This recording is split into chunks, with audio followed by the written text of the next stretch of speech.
Thank you, Deputy Speaker, and don't mind my croaky voice for this speech. Budget week has just passed, and this will upset the member for Fisher, but what a great budget it was for the electorate of Hunter. Absolutely. We are delivering serious reform and delivering real relief for those who need it.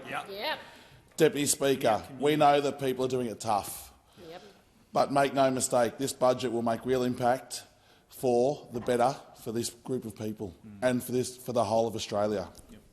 Deputy Speaker, we're a government that cares about people. If those opposite want to talk about failing to take action to ease the cost of living pressures for families, let's talk about the fact that the vocabulary really only expands no wider than the word no. Because that's all they say whenever we put forward policies which will help the exact people who they wrongly claim that we are letting down.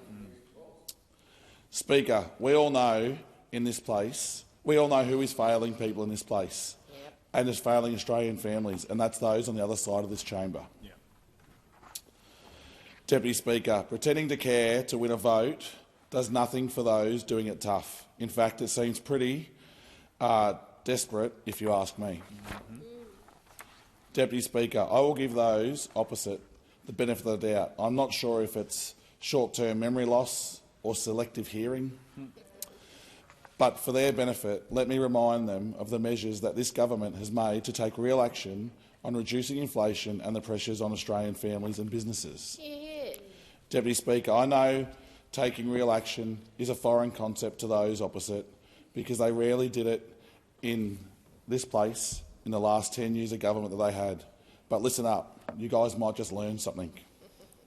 Deputy Speaker, the very centrepiece of our budget that was announced just a few weeks ago was a $14.6 billion cost of living package, which is expected to directly reduce inflation by 0.75 of a percentage point in 2023 and 2024. Deputy Speaker, the list goes on and on and on. I won't name everything we are doing because I only have 5 minutes, but I will mention a few things. We are delivering cheaper childcare, fee-free TAFE for more than 300,000 Australians and more university positions. We are expanding the paid parental leave so that parents can raise their newborns without having to worry about their bank accounts.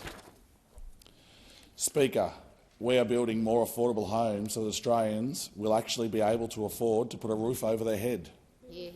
And Deputy Speaker, we'll successfully fought for a wage increase for the minimum wage and award wage workers, and are funding pay rises for aged care workers so that hard-working Australian families have more money in their pockets to deal with the pressures they are facing. Speaker, we are delivering the biggest increase in the bulk billing incentive since its introduction by a Labor government. Deputy Speaker, the number in your bank account should not determine whether you can access high-quality health care.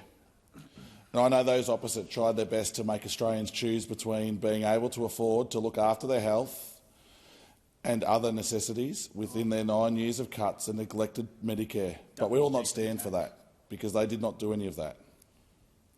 We have made life easier for more than 89,000 people in my electorate and millions more around Australia who can now visit their doctors and have their doctor visit bulk billed.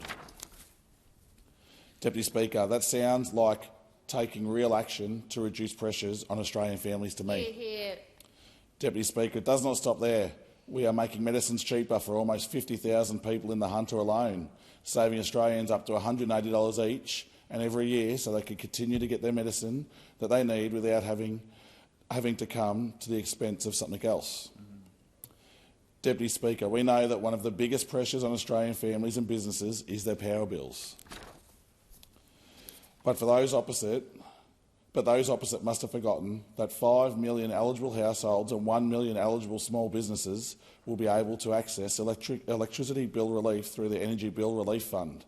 As a result, power bill increases will be 25 percentage points lower, and retail gas pricing increases around 16 percentage points smaller because of the real action that this government has taken. Deputy Speaker, this is the final nail in the coffin of the arguments made by those opposite. If they didn't consider this to be real action, then I don't know what real action is. Thank you, Deputy Speaker. Thank you. Member for Groom.